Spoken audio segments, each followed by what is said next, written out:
Kyle found the slashed body of his mate Henry by his tent in the early hours of the winter morning. He had promptly barfed up his foraged meal of restaurant leftovers from the night before and legged it. As fond as he was of Henry, he had no intention of being caught loitering there or talking to the pigs. Fuck that noise. What would they do about a dead homeless man anyway? Back in his own nest behind the concrete slabs of a city bridge, he settled his stomach with a few swigs of emergency alcohol and pills, while petting the two stray cats who hung out with him. Several crows also hopped close.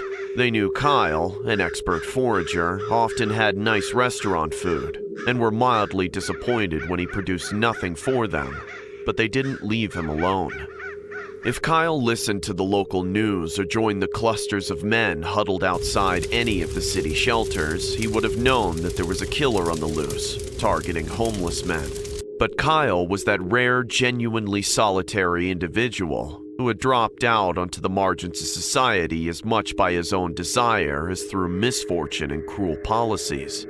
He had only sought out Henry that morning because he owed him cigs.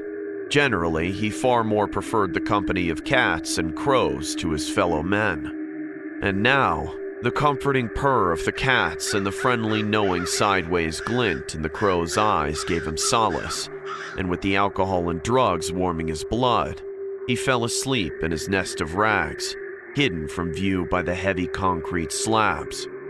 He slept through most of the daylight hours, an uneasy sleep, haunted by poor Henry's bloody body and twisted face, and it was already dark when he woke up. It must have been later than when he usually got up, as it was quite silent, the usual noises of early evening of cars and humans having faded away. He was alone, no cats or crows in sight. The wind rustled through the nearby buildings and bridge, and then Kyle heard footsteps. The footsteps were coming towards him. Kyle remembered Henry's body, picked up his bottle and smashed it against the concrete slab. Holding his makeshift weapon before him, he called out, "Hello?" The footsteps stopped. Kyle felt dizzy and leaned against the slab to steady himself. The steps started up again, and the figure came into sight, stepping behind the slab into Kyle's home. Kyle gripped his smashed bottle uselessly. The same moment, the figure leapt towards Kyle.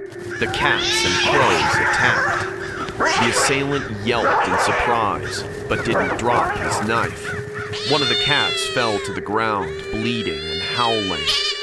Kyle scooped the wounded cat into his arms and ran. Behind him, he heard the shrieks of human pain mingled with the harsh cawing of crows, and he knew his friends would be all right.